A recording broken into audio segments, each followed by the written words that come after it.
Hello hi అండి. నేను market నుంచి తాటిపండు ఒకటి తీసుకొచ్చానండి. చాలా బాగుందండి, నల్లగా. నా పిల్లలకి కాల్చిద్దామని పొయ్యి మీద పెట్టి కాల్చిద్దామని తీసుకొచ్చానండి.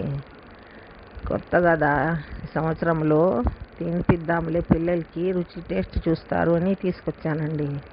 తీసుకొచ్చిన తర్వాత స్టవ్ వెలిగించి స్టవ్ మీద పెనం పెట్టానండి. పెనం పెట్టి పెనం బాగా వేడెక్కిన తర్వాత ఆ పండు పెట్టానండి. ఆ పండు బాగా కాలిందండి. అటు ఇటు బాగా తిప్పి కాల్చానండి. కాల్చిన తర్వాత స్టవ్ ఆఫ్ చేసేసి బాగా తాటిపండు బాగా చల్లారిన తర్వాత ఒక ప్లేట్లోకి తీసుకొని ఆ ప్లేట్లో పెట్టి పైన చెక్కు తీసేసి ముందు 3 విత్తనాలు ఉంటాయి కదండి, దాంట్లో 3 విత్తనాలు బాగా విడగొట్టామండి.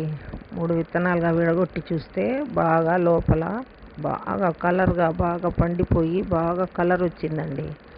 చాలా టేస్టీగా ఉందండి. కాయ చాలా బాగుందండి.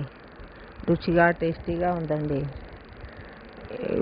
సబ్స్క్రైబ్ చేసుకోండి ప్లీజ్. షేర్ చేయండి. నా వీడియో మీకు నచ్చితే సబ్స్క్రైబ్ చేయండి ప్లీజ్. షేర్ చేయండి, లైక్ చేయండి. అంతేనండి.